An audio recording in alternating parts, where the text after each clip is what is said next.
Hi gang, this is section 2.6 number 57. This graph has a slant asymptote because the degree of the numerator is exactly 1 higher than the degree of the denominator. Okay, so this graph's going to have that slant. So let's go over, let me go over the slant asymptote with you first. So there's a couple ways to find it. You could do long division, you could do synthetic division. Since you guys just learned synthetic division, I'll go ahead and do that with you. So this is 1, negative 1, 1, 1, negative 1, 1. Remember, you have to set this equal to 0.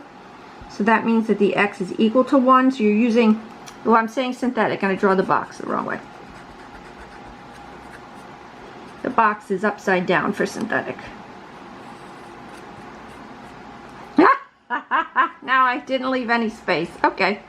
All right, hand, you want to listen to me? All right, here we go. So we pull the first number down. This times this is 1, so this is 0. And then this times this is 0, so this is 1.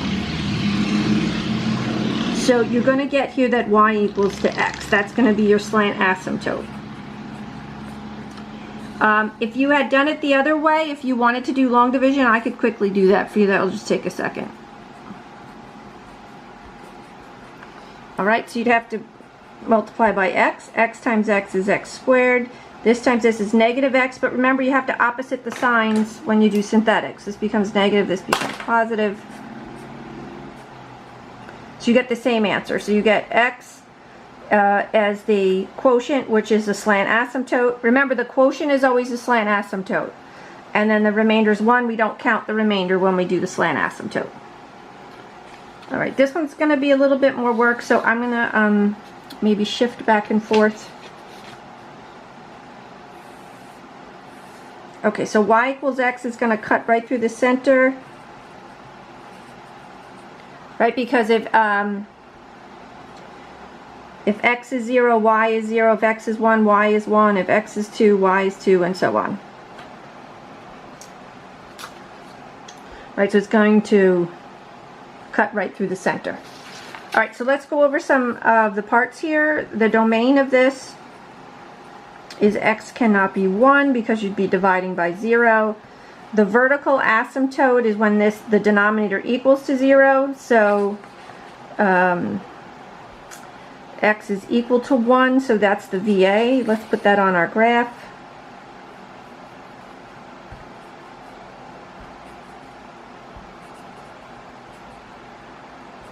It's odd.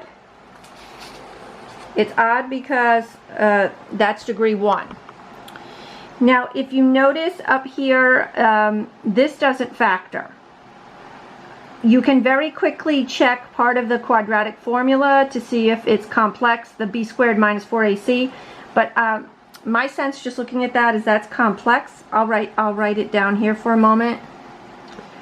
But if that's complex, there's nothing we can do with it. A is 1. I mean, not that it won't show up on the graph is what I'm saying. Complex doesn't show up on the graph.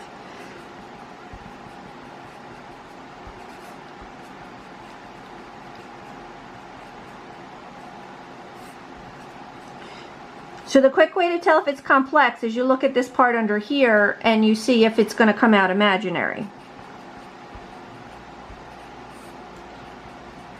1 minus 4. So we can see it is. This is a complex number. It's going to have an I in it. And because this is a complex number, that means that this will not show up on the graph. So it has no real solution, so that means that you have none. You have no x-intercept. Now for the y-intercept, you have to now let the x is equal to 0. So when you're doing the y-intercept, you let all the x's be 0. So for instance, like 0 squared minus 0 plus 1 over 0 minus 1. Right? You're letting all the x's be 0 for the y-intercept. So you're only going to be left here with 1 over negative 1, which is going to end up being negative 1. So that's 0, negative 1 overall.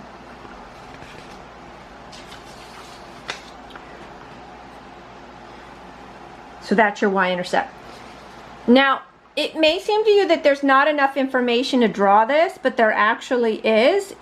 But if you're not sure for the test or the final, you can start plotting some points, just like pick a value for X, solve for Y, put the point here, but there is actually enough information. And how I know there's enough information is that I can see that this guy's going to sit in here. Okay, this is going to be some parabolic shape. Don't assume this is the highest point. Okay, it pops up, comes down. What you definitely know doesn't happen is it doesn't go so high that it crosses this, because we have no x-intercepts. All right, this VA is odd, which means that since we're going south on the left of this VA, that means we're going north on the other side, and so then that's going to sit up here. And it's going to be another parabolic shape. You will graph these exactly when you're in calculus. This spot right here is called a relative minimum. This spot right here, the highest spot right here, is called the relative maximum. So when you're in calculus, you'll actually find the lowest and highest points of these parabolic-ish looking functions. All right, gang, that's it for this one. I hope that helped. I'll catch you. Bye-bye.